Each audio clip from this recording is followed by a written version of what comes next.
2020 Jeep Wrangler Unlimited Sahara. I drove the recently redesigned Jeep Wrangler Unlimited and was wowed by how much better it rode and drove than previous Wranglers. They look decidedly Jeepy, like upgraded World War II workhorses, but using today's interior finery and far better fit and finish out. Additionally, they aren't all olive drab. My test unit was Firecracker Red, a glowing red that seems great. This one was that the Sahara trim, 2 degrees from the top Sahara altitude, so you know that this one is filled with goodies and options galore. That leads to one of its downfalls, price, which I'll get to in a bit. First, the majority of what I said 2 years ago still goes. However, I was surprised by what I sense now as a less comfortable ride and mediocre handling. I'll explain.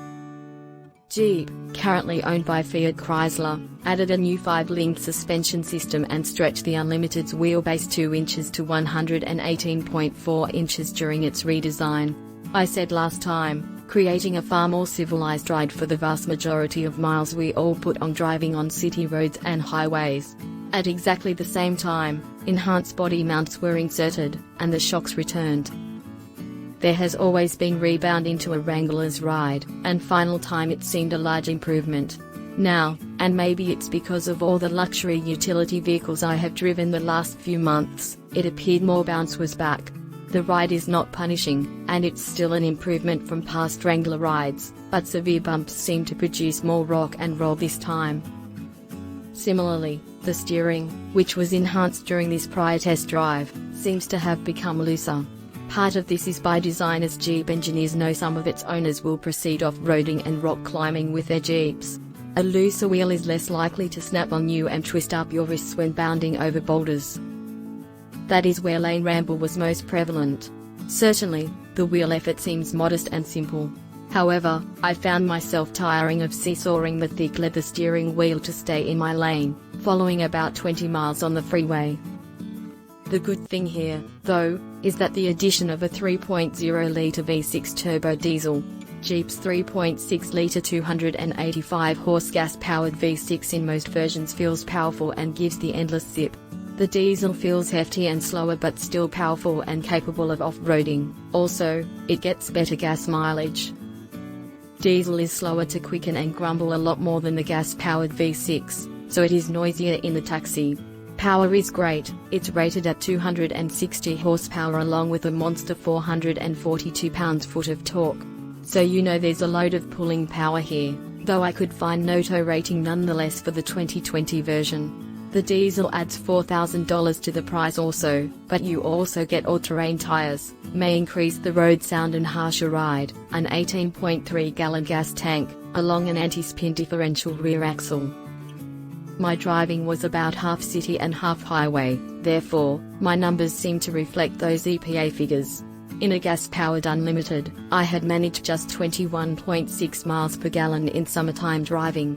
Don't forget, though, diesel fuel costs more than gas by about 50 cents a gallon, and petrol pumps are nearly always sloppy with oily nozzles that necessitate you to wash your hands after pumping gas and before touching the steering wheel.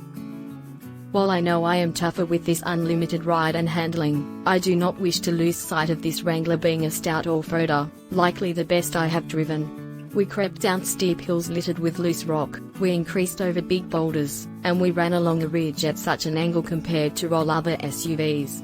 I'm a believer. Note also that you can electronically disconnect the anti-roll hubs for longer wheel travel if you are romping over large rocks, and also the Wrangler includes 4 skid plates under for protection. Jeep's upgraded 8-speed tranny, $2,000 option here, includes hill descent too, which has participated in easing down a steep hill. This is especially great on gravel to assist the Jeep prevent getting loose, turning, and becoming tippy. It's a super feature for off-roaders, and Jeep's Select-Track full-time AWD system works nicely too. Plus, you can manually engage the machine using another change knob on the console, allowing the driver to adjust for various road conditions. Inside, Jeep's flat dash isn't difficult to figure out, and the big 8.4-inch display is simple to see and use. It's especially helpful when backing up because the backup camera is crystal clear, and there is a cross-traffic alert.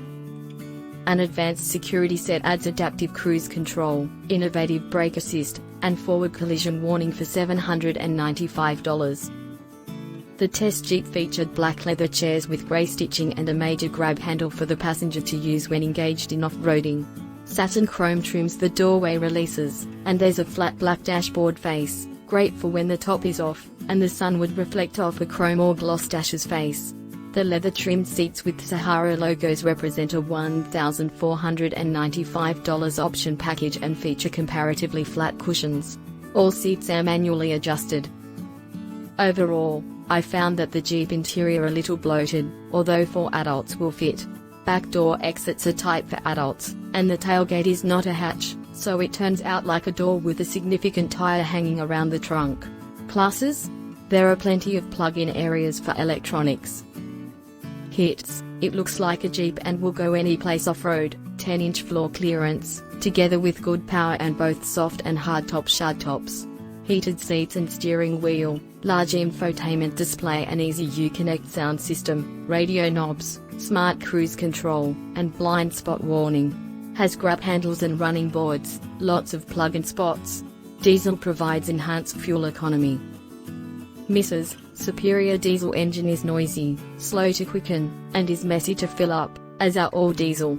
Diesel fuel is costly. The ride seems rougher than the gas-powered version, still too much drama in the steering wheel for street drives, so automobile stinks. Major street sound with soft top in place. Interior feels crowded, back door exits are tight, and the tailgate opens such as a doorway, not hatch. Yes, it is a Jeep. Major options: leather package, leather trimmed seats with Sahara logo, leather brake handle, shift knob, instrument panel bezels, $1,495. LED lighting collection, LED reflector headlights, LED fog lights, daytime running lights with LED accents, LED tail lights, $1,045.